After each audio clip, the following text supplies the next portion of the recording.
Olá, graça e paz em nome de Jesus. Eu sou o pastor Henrique Dutra e há anos testemunho o poder da Bíblia em transformar vidas. E agora eu quero te convidar para uma jornada incrível. É o projeto Inspiração Diária. Você não pagará nada por isso. Tampouco tenho a pretensão de lhe vender algo no final deste vídeo ou mesmo durante o projeto Inspiração Diária. O nosso propósito é lermos a palavra de Deus juntos até o final deste ano.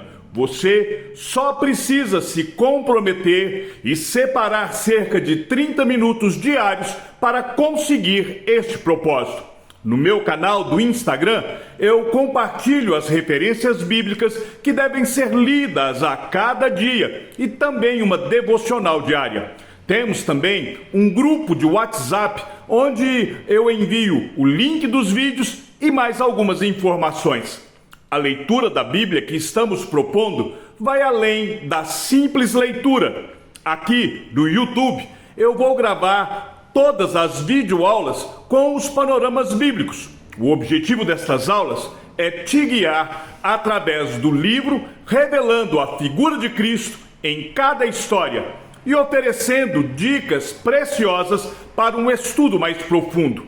Hoje, nós vamos assistir uma videoaula com um panorama geral da Bíblia, pois algumas pessoas que vão seguir nesse projeto podem não estar familiarizadas com a palavra de Deus. Então, neste pequeno estudo, é para que nós possamos ter um conhecimento mais amplo, geral, das Escrituras. E eu preciso que vocês tenham em mente que a Bíblia é a palavra de Deus. Hoje eu gravei e já está disponível lá no Instagram um vídeo que trata a respeito disso. Mas agora acompanhe comigo o que o apóstolo Paulo diz na sua segunda carta a Timóteo, capítulo 3, verso 16 e 17. Acompanhe. Desde a infância, você conhece as sagradas letras, que podem torná-lo sábio para a salvação pela fé em Cristo Jesus. Toda a Escritura é inspirada por Deus e útil para o ensino, para a repreensão, para a correção, para a educação na justiça, a fim de que o servo de Deus seja perfeito e perfeitamente habilitado para toda boa obra. A palavra de Deus, a Bíblia Sagrada, ela existe para que nós possamos compreender, temer, respeitar e amar a Deus sobre todas as coisas. Assim, ela a si mesma se denomina como Sagrada Escritura. A revelação principal da Bíblia é a vida. A Bíblia como um todo, ela aponta para Cristo Jesus. Lembre-se, Jesus Cristo, ele é o caminho, a verdade e a vida. E é o próprio Cristo que diz que ninguém se chega até Deus a não ser por ele. Por isso, a Bíblia trata a respeito de Jesus Cristo. Por isso, quando nós vamos ler a Bíblia, nós estamos entrando em contato com Cristo. E por isso nós precisamos orar para que o Senhor, através do seu Santo Espírito, nos dê a revelação da sua palavra. E também para que nós sejamos capacitados pelo Espírito Santo. Em última análise, é o Espírito Santo o autor da Bíblia. Então, é Ele, o Espírito Santo, que vai nos conduzir e que vai nos capacitar a vivermos a palavra de Deus e não apenas conhecê-la em nossa mente. O simples fato de conhecermos a Bíblia não nos faz cristãos. O simples fato de conhecermos a Bíblia não nos faz seguidores de Cristo. E é com isso em mente, então, que nós devemos tomar a Bíblia não como um livro comum, apenas para trazer algum conhecimento à nossa mente, mas nós devemos tomar a Bíblia como um livro de vida. Aliás, a Bíblia, ela, além de não ser um mero livro comum, ela é uma verdadeira biblioteca. É uma coletânea de 66 documentos inspirados por Deus. E estes livros, esta biblioteca, ela está reunida em 2 testamentos. O Antigo Testamento, que tem 39 livros, e o Novo Testamento, que tem 27 livros. E quando nós temos isso em mente, nós podemos então contemplar a Bíblia como este armário, onde toda a revelação de Deus está aqui escrita, está aqui revelada. Se você, aliás, não é para cá, é para cá. Se você olhar para esta biblioteca, você vai perceber que ela está dividida em 2 partes. A primeira parte, o Antigo Testamento, também chamado de Velho Testamento, ela é composta da revelação antes de Jesus Cristo. A segunda parte, a parte de baixo, que é chamada de Novo Testamento, ela é a história a partir de Jesus. De forma geral e muito simples, eu posso aqui dizer: todo o Antigo Testamento aponta para o futuro, dizendo: Jesus Cristo virá, o Cristo, o Messias, o ungido de Deus virá. Os evangelhos, quando nós já chegamos no Novo Testamento, eles então vão afirmar: o Cristo está aqui. E a partir do livro de Atos, as cartas paulinas, as cartas gerais e até o próprio Apocalipse vão dizer: o Cristo veio e ele voltará para buscar a sua igreja. Profetas, sacerdotes, reis, líderes da nação de Israel escreveram os livros do Antigo Testamento. E o Antigo Testamento ele foi todo escrito em hebraico. Tem 2 passagens no livro de Daniel que foram escritas em aramaico, mas majoritariamente o Antigo Testamento ele foi escrito na língua hebraica, enquanto que o Novo Testamento, que já foi escrito pelos apóstolos e seus companheiros, eles escrevem o Novo Testamento em grego. Este Antigo Testamento que nós estamos vendo aqui separados, ele inicia com a narrativa da criação do universo e vai se encerrar 400 anos antes da vinda de Jesus Cristo e vai, a partir disso, trazer o desenrolar da história ao longo do Antigo Testamento.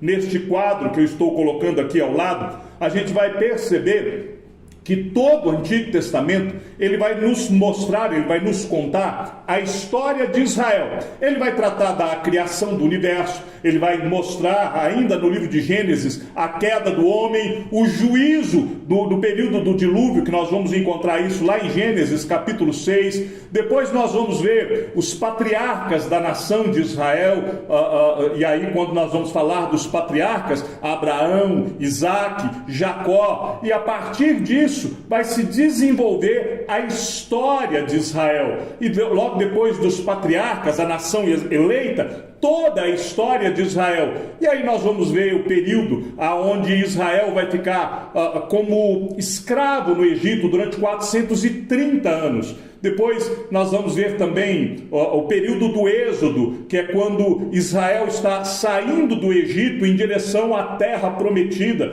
e o período do Êxodo vai durar aí 40 anos. A conquista de Canaã, agora já sob a liderança de Josué, que vai durar 7 anos. A era dos juízes, mais ou menos 350 anos. O Reino Unido, que vai ser sobre o reinado de Saul, depois Davi e depois Salomão, que vão reinar cada um 40 anos, então 120 anos do reino de Israel unido. Depois da morte de Salomão, nós vamos ver que o filho de Salomão, ele não segue o caminho do seu pai. O reino então é dividido, vão 10 tribos para o norte, ficam 2 tribos no sul. As 2 tribos do sul vão ser Judá e Benjamim. Então aí nós vamos, a partir disso, ver o reino sendo dividido, sendo conquistado. Nós vamos ver aí os impérios crescendo, e aí vão ser mais ou menos 350 anos.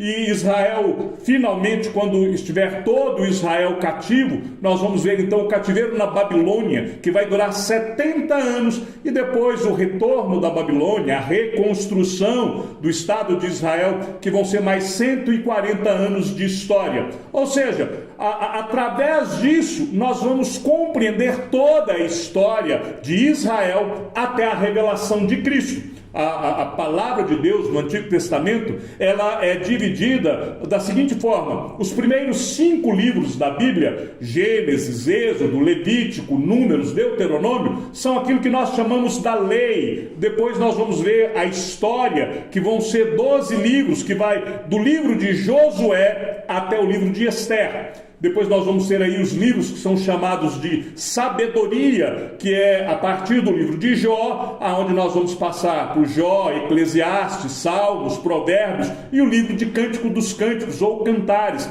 conforme a versão da Bíblia que você está mais acostumado. E aí nós vamos ter os profetas, são 17 profetas. 5 profetas são chamados de profetas maiores, que começa em Isaías e vai até o livro do profeta Daniel. São chamados profetas maiores porque são livros maiores. Não é uma questão aqui de autoridade ou dignidade do profeta. Os 5 maiores livros são chamados de profetas maiores. Depois, os 12 outros livros são chamados de profetas menores. Começa no profeta Oséias e segue até o livro do profeta Malaquias. Quando nós temos então a conclusão do Antigo Testamento, vai haver 400 anos de silêncio. E durante este período, Deus não falou, nem inspirou nenhuma escritura. Durante estes 400 anos, nós não vamos ter revelação da parte de Deus. Deus não inspirou nenhum profeta a escrever algum livro. E aí, de Malaquias até a vinda de Jesus Cristo, são 400 anos em silêncio.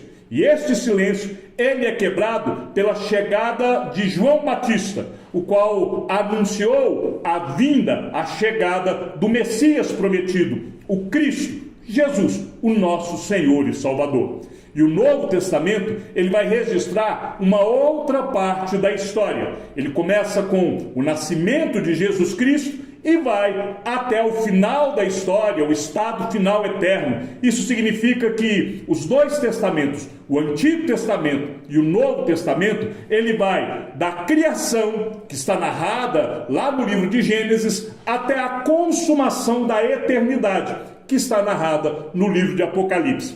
De uma forma muito simples, toda a história da Bíblia, ela é narrada de um paraíso, o Éden, no jardim da criação, em Gênesis, ao paraíso, a nova Jerusalém, que vai descer dos céus. A história da Bíblia nada mais é do que a revelação de um paraíso ao outro paraíso.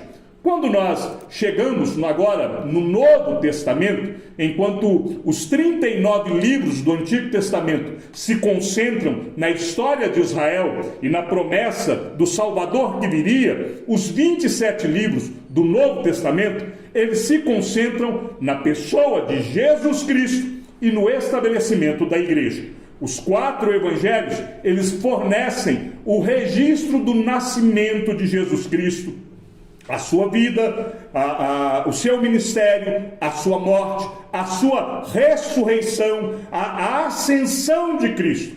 E cada autor dos evangelhos enxerga este evento como o maior e mais importante evento de toda a história. Quando Deus esvazia-se de sua glória, assume a forma de servo, Jesus Cristo, 100% homem, 100% Deus, ele vem e se manifesta para que nós agora possamos conhecê-lo, saber quem ele é. Então, esta narrativa da vida de Jesus vai mostrar para nós o quê? Vai mostrar a perspectiva do reino, vai mostrar a perspectiva de Jesus na condição de servo, vai mostrar a vida de Jesus em sua condição humana e vai mostrar também a vida de Jesus na sua condição divina. Lembre-se, Jesus Cristo, em todo o tempo, é 100% homem e 100% Deus. Pastor, a matemática não fecha. Lembre-se, nós somos seres limitados tentando compreender a infinitude de Deus. E Jesus Cristo, ele é eterno. Quando nós estivermos lendo, por exemplo, os evangelhos, nós vamos ver lá no Evangelho de João, que vai nos mostrar que ele é o Verbo eterno de Deus, que todas as coisas foram feitas por intermédio dele, por intermédio de Jesus Cristo. E sem ele, nada do que foi feito se fez. E a Bíblia, a palavra de Deus, então, vai nos revelar, ainda no Evangelho de João, que aquele que tem o Filho tem a vida. Que em Jesus, e somente em Jesus, que aquele que tem Jesus Cristo como seu único e suficiente Salvador, recebe da parte de Deus o direito de ser chamado Filho de Deus. Mas isso nós vamos aprender quando estivermos estudando o Novo Testamento. Por ora, nós precisamos entender que os evangelhos, eles vão ter aqui uma outra característica. Nós vamos ter aquilo que são chamados dos evangelhos sinóticos. São evangelhos semelhantes um ao outro. Mateus, Marcos e Lucas, eles narram histórias paralelas, enquanto que o evangelista João, ele vai tratar de algumas dessas histórias paralelas, mas João vai ter uma outra visão, João vai ter alguns outros elementos. Quando nós estivermos terminando a leitura do Antigo Testamento, eu pretendo gravar um outro vídeo introdutório, só para que a gente possa compreender um pouco a respeito da revelação que virá no Novo Testamento e que óculos nós devemos colocar ali para a gente entender algumas histórias. Entendidos os evangelhos, a gente vai passar então para um outro livro do Novo Testamento, que é o livro de Atos. O livro de Atos, ele vai narrar o surgimento da igreja. Nos evangelhos, Jesus nasce, cresce, desenvolve o seu ministério, reúne os apóstolos, é condenado à cruz, é morto, sepultado, ressuscitado. O livro de Atos começa a partir disso. É quando Jesus então reúne os seus discípulos, ele então é assunto aos céus e a partir dali vai contar o início da igreja, o início da narrativa da história da igreja. Qual foi o impacto da vida, da morte e ressurreição de Jesus Cristo na vida dos discípulos? E aí, a partir da ascensão de Cristo, de quando Cristo é elevado até os céus e até a descida do Espírito Santo, que vai ser narrada lá no livro de Atos, capítulo de número 2, e a partir disso, os primeiros anos da pregação do Evangelho, através dos apóstolos e de seus companheiros. Também nós veremos registrado o estabelecimento da igreja na Judéia, na Samaria, no Império Romano, cumprindo a ordem de Jesus Cristo, aonde o Evangelho, então, é levado até os confins da terra. O livro de Atos, ele vai então mostrar este impacto de Cristo na vida dos discípulos e vai também nos mostrar a vinda do Espírito Santo, o início da igreja e a pregação do Evangelho. De forma muito particular, no livro de Atos, nós vamos ver a pregação do Evangelho, a expansão da igreja, através de uma forma particular da vida do apóstolo Paulo. E por que se narra mais detalhadamente a partir de Paulo? Porque o livro de Atos é escrito pelo médico Lucas, e Lucas era companheiro de Paulo. Sendo assim, Lucas ele estava junto com Paulo, acompanha Paulo em sua jornada, e ele então tem a possibilidade de narrar as viagens missionárias de Paulo. E aí ele vai tratar da primeira viagem missionária, a segunda viagem missionária, a terceira viagem missionária de Paulo. E Lucas, quando está escrevendo o livro de Atos, ele vai encerrar de uma forma abrupta. Paulo é preso, é levado até Roma, e aí não é mais narrada a história de Paulo. Tanto que você vai perceber que no Evangelho, que o Evangelho narrado no livro de Atos, ele não vai nos mostrar, por exemplo, o que acontece com Paulo após a prisão, não vai mostrar o martírio, a morte de Paulo, porque isso vai ser o desenrolar da história da igreja, que Lucas não vai registrar. E aí a gente vai ter ainda as cartas paulinas que Paulo vai escrever, e Paulo, ele escreve estas cartas. Ele também, existe ali algumas cartas gerais, que é a partir ali de Hebreus, as duas cartas de Pedro, as três cartas do apóstolo João, a carta do apóstolo Judas, que são chamadas de cartas gerais. E finalmente nós temos então o Apocalipse. É como o Novo Testamento termina. E o livro de Apocalipse, ele tem então o início de um retrato da consumação dos tempos, né? Todo o Novo Testamento vai nos mostrar a história de Jesus, o início da igreja de Cristo e finalmente lá no livro de Apocalipse mostrando a vinda de Jesus Cristo para finalmente estabelecer o seu reino eterno, trazendo o castigo para aqueles que não são dele, os ímpios, né? A glória, as bênçãos de Deus para todos os cristãos. E ali então nós vamos ver no final do Novo Testamento o julgamento final da história que vai ser realizada através de Cristo. E desta forma nós, a igreja, todos aqueles que foram salvos em Cristo, todas as pessoas de todas as eras, desde o início da criação até o final, até a volta de Jesus, todos aqueles que serão então colocados diante do trono de Deus no julgamento final, o estado eterno, e os salvos então entrando para a glória eterna que está preparada para aqueles que entregaram a sua vida para Jesus como único Senhor e Salvador. Mas para aqueles que não têm Jesus, o livro do Apocalipse também vai narrar, e ele vai se encerrar desta forma, com os ímpios, o diabo, todo o inferno, então sendo enviado para a condenação eterna no lago de fogo e enxofre, que é o sofrimento eterno para aqueles que não se entregaram a Cristo Jesus.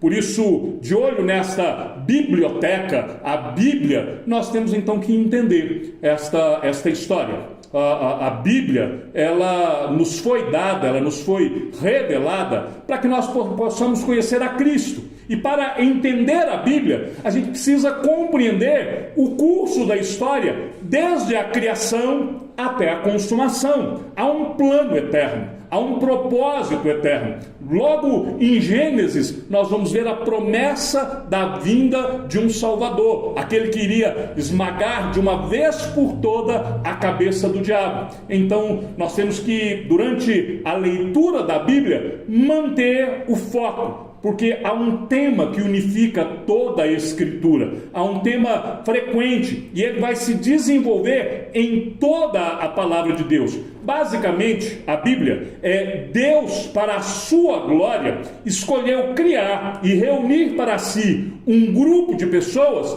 a fim de que essas pessoas fossem seus servos e que essas pessoas, em seu reinado eterno, pudessem louvar, honrar e servir a Deus para sempre. E por meio dele é que nós então compreenderemos toda a sua sabedoria, autoridade, misericórdia, graça e glória. Este é o tema frequente que nós vamos ver na Bíblia. Então, para que Deus possa reunir os seus escolhidos, ele então tem de remir esses escolhidos por causa do pecado.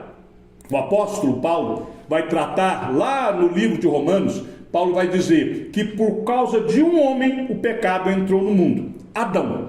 Adão era o representante de toda a humanidade ali em Gênesis. E por causa deste homem, o pecado entrou no mundo.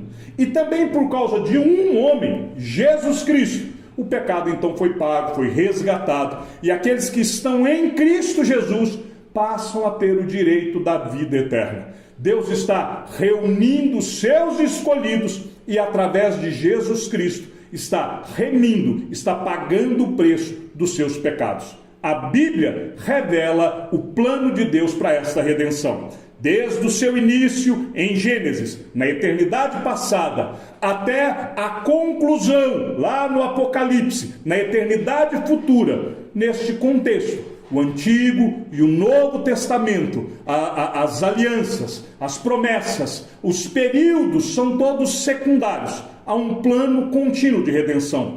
Há um único plano e há um só Deus. E a Bíblia nos mostra que há um só Criador, há um só Salvador. E há um único livro, a Palavra de Deus.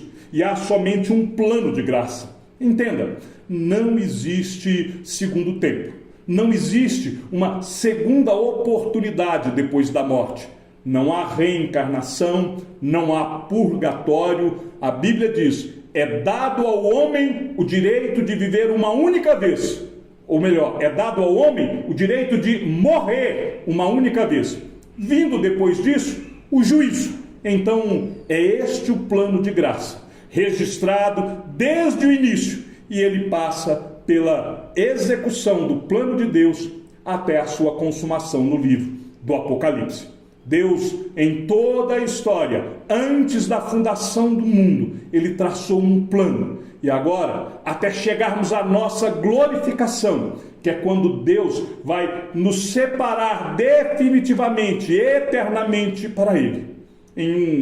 De forma geral, em um resumo muito simples, a Bíblia é a história de Deus redimindo o seu povo escolhido para o louvor da sua glória. A palavra de Deus, na medida que nós vamos conhecendo, nós vamos vendo e vamos aprender o plano, o propósito redentor de Deus nas Escrituras Sagradas. E aí, eu quero dar aqui para você 5 temas recorrentes que vão ser enfatizados na Bíblia. E que se você tiver esses temas em mente, você terá a oportunidade de, desde o princípio da sua leitura, você ver o caráter de Deus, o juízo de Deus pelo pecado e pela desobediência, a bênção pela fé e pela obediência, o Senhor Salvador e o sacrifício pelo pecado e, finalmente, o reino e a glória vindouras. Todo o conteúdo revelado, tanto no Antigo quanto no Novo Testamento, está associado nestas 5 categorias. A Bíblia, ela vai estar sempre ensinando ou ilustrando esses temas em toda a história. Você vai ver, por exemplo, não só o caráter, mas os atributos de Deus. Você vai ver que o juízo pelo pecado vai mostrar para nós o quê? A tragédia do pecado, qual é o fruto da desobediência aos padrões santos de Deus. Quando vai falar a bênção pela fé e pela obediência, você vai entender que através da fé e da obediência aos padrões de Deus, o Senhor, Ele está providenciando para nós a necessidade de um Salvador. E é este Salvador, que é Jesus Cristo, por causa da sua justiça, é que Ele então se coloca como substituto. Nós, que somos pecadores, a Bíblia vai nos ensinar que o nosso coração é inclinado para aquilo que é mal. Então, Jesus Cristo, ele se coloca no nosso lugar por causa da sua justiça. E desta forma, ele então toma sobre ele os nossos pecados. E é por isso que nós podemos ser perdoados. É por isso que a nossa justificação, ela é o quê? É uma declaração da parte de Deus. Deus declara justos todos aqueles por quem Cristo morreu. E são estes justos, aqueles por quem Cristo morreu, aqueles que têm em Jesus o seu único e suficiente Salvador, é que serão transformados para que eles possam então ser levados a obedecer aos padrões de Deus. E aonde estão os padrões de Deus? Estão nas Escrituras. Então, o Senhor Salvador é aquele que se sacrifica pelo nosso pecado. Um outro tema recorrente é o reino e a glória vindoura, porque a história redentora, ela se conclui na volta de Jesus Cristo. Jesus, ele volta e ele então finalmente estabelece o reino eterno de Deus. Então, quando nós estamos estudando as Escrituras, nós temos que ter em mente estas categorias, essas 5 categorias, porque através delas nós então podemos analisar as passagens e ver qual é o tema, o que Deus está tratando naquela passagem. A gente vai, durante a leitura, eu pretendo fazer aqui uma introdução a cada um dos livros para te chamar a atenção para isso. Então, na medida que nós vamos lendo a Bíblia, nós vamos relacionar cada parte das Escrituras a esses tópicos. E dessa forma, nós seremos capazes de compreender a revelação de Deus. E aí nós então vamos tendo esta visão geral da Bíblia. Antes de encerrar aqui este pequeno panorama que nós estamos fazendo da Bíblia, eu queria que você pudesse acompanhar comigo esta passagem que está lá na carta de Tiago, capítulo 1, do verso 23 até o verso de número 25. E diz assim, ó: sejam praticantes da palavra e não somente ouvintes, enganando a vocês mesmos. Porque se alguém é ouvinte da palavra e não praticante, assemelha-se àquele que contempla o seu rosto natural no espelho, pois contempla a si mesmo, se retira e logo esquece como era a sua aparência.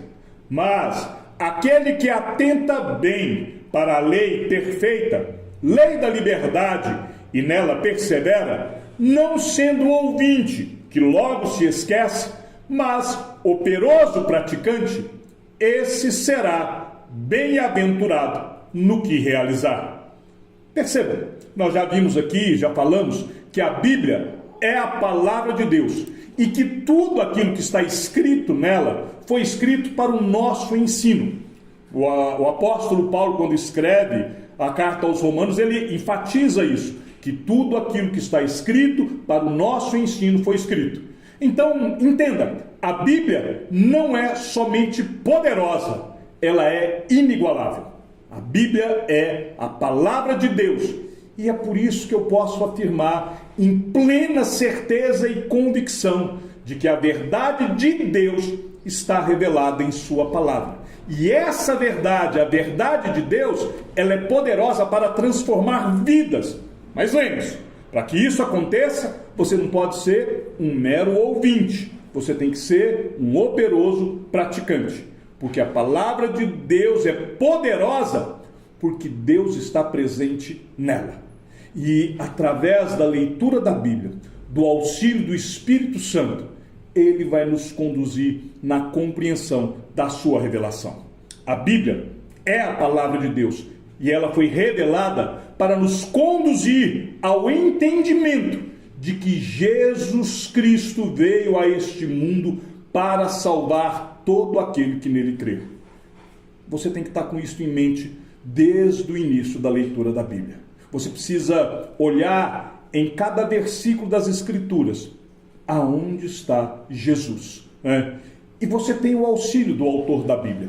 O Espírito Santo de Deus é aquele que vai nos conduzir, é aquele que vai iluminar a nossa mente para que nós possamos compreender a revelação de Deus em sua palavra. É o Espírito Santo que vai nos convencer dessas verdades, porque ele vai atuar em nós. O Senhor Jesus nos deixou o seu Santo Espírito como nosso Consolador, como aquele que vai nos conduzir neste processo de santificação. E tendo isso em mente, e tendo isso bem entendido, então nós temos que nos dispor a praticar tudo aquilo que nós vamos aprender na leitura da palavra de Deus. Pois aquele que ouve a palavra e também a coloca em prática, é bem-aventurado naquilo que realiza. Que você seja não somente alguém que vai ler a Bíblia, que você seja um divulgador da leitura da palavra de Deus. Então, compartilhe esse vídeo nas suas redes sociais, mande convites aí nos seus grupos de WhatsApp, né? Ore para que mais pessoas venham a conhecer a santa palavra de Deus. Porque o Evangelho, e somente o Evangelho, é o poder de Deus para a salvação de todo aquele que crê. A fé vem pelo ouvir, e o ouvir a palavra. Então, ouvindo a palavra, eu creio que o Espírito Santo vai transformar todo aquele que colocar em prática esta palavra.